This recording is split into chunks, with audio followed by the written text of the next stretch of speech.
Eli and welcome back to the channel for another video. In today's video, I'm going to show you how to lock in your session to the tempo of your 2-track instrumental. Yo, Eli! So today's video is actually a bit of a repeat. In the last video I posted, I actually talked about it quite a bit, but one of my subscribers actually wanted me to check out their session to make sure that they locked in the tempo correctly. And while he did a great job, there was one tiny little mistake that he made, and after I corrected it for him and explained what he did wrong, I figured it would make a great video for you guys. So here we are. Today I'm going to show you guys how to avoid making those mistakes.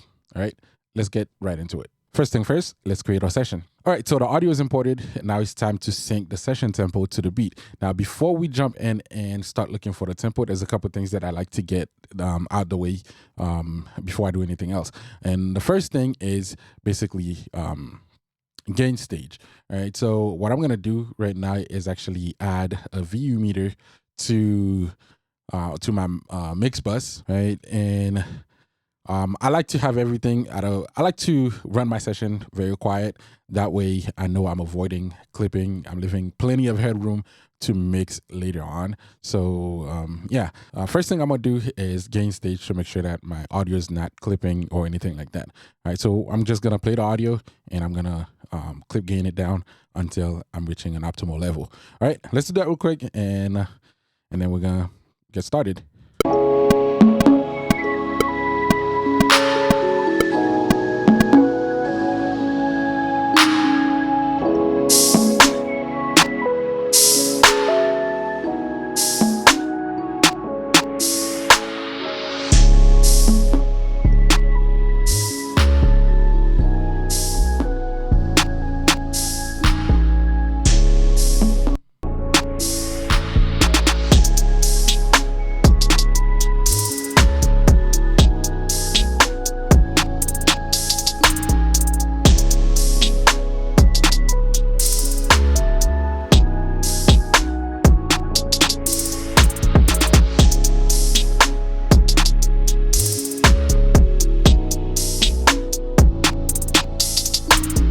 All right, so right now I think the level is pretty good. So let's actually go ahead and jump into locking the session tempo to the beat. Before we start hunting for the tempo, you guys need to understand that any mastered beat that you're gonna start working with does have a little silent moment at the beginning, and we want to get rid of that before we do anything else. And that is actually the mistake that the subscriber did on his session that he had me check out from the last video. So let me show you guys exactly how to get rid of that dead space before you start hunting for the tempo, right? All right, so first thing first, you want to zoom in on your track vertically. So just hit E on your keyboard, which should zoom it in to fit the screen pretty much. And then from there, you're just gonna hit on T to zoom in as much as you can. Right now, you're looking at a few lines on the screen. One of them is the white line that is very wavy. So that is the audio track. That is what you're listening to. That's the information that's being played, right? And then you have a couple black lines that that runs parallel with the screen, right? The center one is basically the separation between your left and right channel. And then on your left and right channel, each have a line that runs across, and that line is actually the zero crossing point, basically the dead zone of the track, right? So if anything is touching that line, then that means there is no information there. But if it's anywhere on either side of the line, then that's where you actually have information. All right, so when you are chopping anything in your session, you want to make sure that all your chops are happening exactly where the lines cross.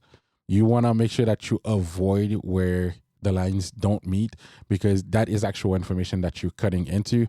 So that may create some clicks and pops on your session, and you might be wondering where are all those clicks and pops coming from. Well, that's where they're coming from. If you made any cuts in your session that is not on the zero crossing point, then that's where your clicks are coming from, right? So you want to make sure that you avoid making any cuts on where there's actual information. So what we're looking for is to make a cut where there is no information. If you look on the left channel, which is the one up here, you'll see this is where the information starts. And you might make the mistake and just chop it right here. But on the right side, you'll see it overlaps with where the information actually starts, right? So what you want to do is you want to look where both of those channels actually meet at the zero crossing point, right? And before we actually do the chop, you want to make sure that you have it on slip. You have Pro Tools set to slip mode. That way you can make the chop pretty much wherever you need to. Where if it's on grid mode, then your chop is going to be locked into the grid. So you don't want that. You want to make sure that you are able to move freely to make your cuts. All right, so left channel starts here, and the right channel starts slightly behind. So what we want to do is make sure that our cut is happening as close to the zero crossing point as possible for both channels, right? Since the right channel starts a little bit sooner than the left channel, we want to make sure that the cut that we make is not cutting into the information that's on the right channel. All right, so I think I'm at a good spot right now, and I'm just gonna hold Command E to make a split and just get rid of that chunk of information at the beginning because there's nothing actually there. All right, so from here, I think we're pretty good. Just gonna select my track, hit Y, and that brings the session all the way to the beginning. And yeah, so we're pretty much good to go. So now I can actually zoom out. All right, so I have my session looking at a more normal view. All right, so we have gain stage and we have gotten rid of the empty space at the beginning of our session. So pretty much we're ready to start hunting down the tempo. If you're finding any type of value in this video so far, make sure to drop a like and comment down below to show support to the channel. And if you're new, don't forget to hit on the subscribe button and turn on the notification for more videos like this. And if you'd like to support the channel, here's a few ways you can do that. Down in the description, I'm going to have my Amazon affiliate link. When you're making any purchase, make sure to use that link. It's not going to cost you anything extra, but whatever you purchase, we're going to get a small percentage of the total cost, and we can reinvest that back into the channel to make more videos for you guys. And we also started releasing our own music. So make sure to add us to your Spotify playlist or Apple Music, whatever you listen to music on. That ultimately is going to be the best way to help support the channel. So let's run up those numbers, add us to your playlist, right? Let's get right back into the video. All right, so now we're basically ready to start hunting for the tempo. So what I'm going to do is basically look for a place where the drums is playing. And I'm basically going to create a little loop, just a 2-bar loop. You can do 4 bars, 8 bars, 16 bars, whatever you want. As long as it is a perfect loop, you will be able to use this technique. I'm just going to create a 2-bar loop for the sake of time. And yeah, and we're gonna find the tempo that way. Let's go.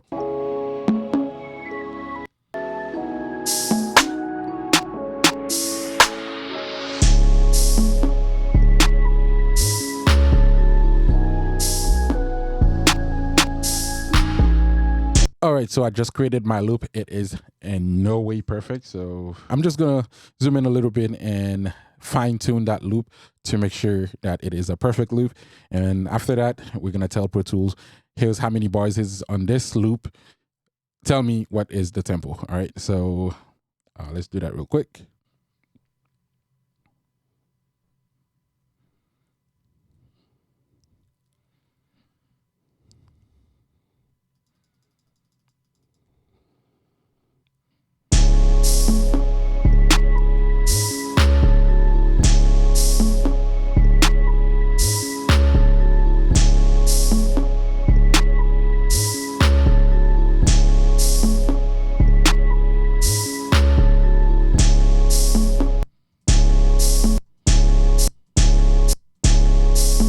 Just like we did when chopping the silent moment at the beginning of the track, is basically the same thing that I'm doing here. I'm making sure that my loop starts and ends at the zero crossing point to avoid any clicks and pops. And what I'm looking for basically is to have the loop happen seamlessly. I don't want you to know that the loop happened. I just want you to hear, wait, I'm just listening to the same part again. Right, so that's what I want, but I don't want you to hear when the loop actually happens. It should feel natural when it happens. So that's basically what I'm looking for, is making sure that my loop is at the zero crossing points for both the start and the end of the loop, right?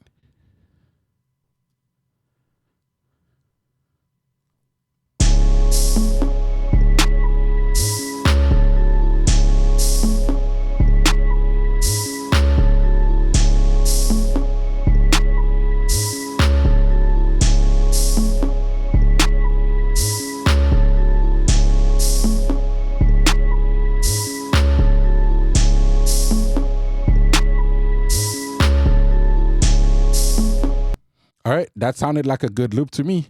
So basically now the next thing is to just hit Command I, bring up identify beat, and tell Pro Tools how many bars is here. Right. So I'm just gonna say 9 at the first part on location, start location. I set that to 9, and end location set that to 11. That is a 2-bar loop. So by clicking OK, and Pro Tools just told me that this section of the beat is 117.9506, right? That is extremely close to 118, right? So what I'm gonna do pretty much is just round it up to 118 and see what that sounds like when the beat plays with the metronome. All right, so I just wrote down the tempo session. Let's test it out with the metronome and see how far off we are.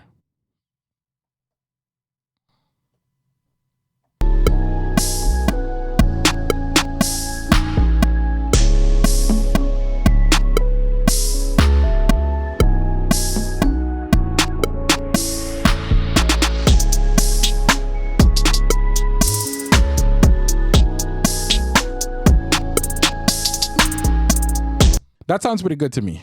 Now, if you really want to test your session tempo to make sure that it is good, what you want to do is jump to the end of the session and create a loop. Either 4 bars, 8 bars, whatever you want to do. Just make sure that it's a good loop.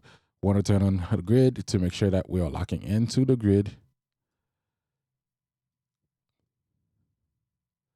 Right, and again, I'm gonna zoom in to make sure that I have an actual loop, an actual good loop going. So from here, pretty much, when I play it, the tempo still needs to be locked in with the beat. If that's the case, then you know we did it right. If not, then we still gotta find the tempo. All right, let's test it out.